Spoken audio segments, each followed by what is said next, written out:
നടി അനുപമ പരമേശ്വരനെ വെട്ടിലാക്കി കടന്നുപോയ കാമുകനെക്കുറിച്ച് വെളിപ്പെടുത്തി നടി.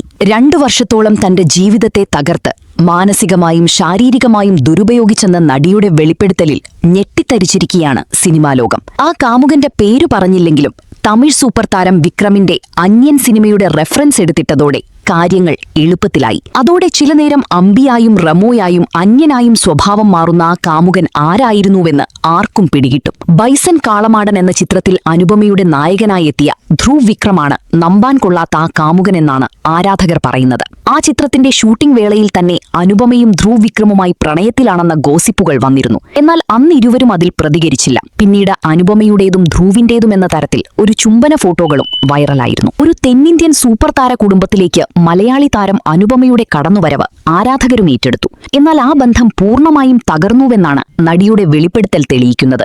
2 വർഷമായി നാർസിസിസ്റ്റിക് അബ്യൂസിന് തന്നെ ഇരയാക്കിയെന്നും ഒടുവിൽ ആ ബന്ധം വേണ്ടെന്നുവച്ച് മാനസികാഘാതത്തിൽ നിന്നും ജീവിതത്തിലേക്കും തിരിച്ചു വന്നുവെന്നും അനുപമ തുറന്നടിച്ചു. ഇത്തരം ബന്ധങ്ങളിൽ പെട്ടുപോയവർക്ക് പുറത്തുവരാനുള്ള ധൈര്യം പകരാനാണ് തന്റെ ദുരനുഭവം വെളിപ്പെടുത്തുന്നതെന്നും അനുപമ പറഞ്ഞു. നിവിൻ പോളിയുടെ പ്രേമം എന്ന ചിത്രത്തിലൂടെ വന്ന നടിക്ക് സ്വന്തം പ്രേമകഥ ദുരന്ത കഥയായി തന്നെ അവസാനിച്ചെങ്കിലും ഇത്തരം ബന്ധങ്ങളിൽ നിന്നും സധൈര്യം പുറത്തുവരാനുള്ള കരുത്താണ് അനുപമ പകർന്നു നൽകുന്നതും. ഈ വാർത്ത ഇഷ്ടമായാൽ നിങ്ങളുടെ അഭിപ്രായം കമന്റായി രേഖപ്പെടുത്തൂ. സബ്സ്ക്രൈബ് ചെയ്യൂ സൈബർ വിലാസം മീഡിയ നെറ്റ്വർക്ക്.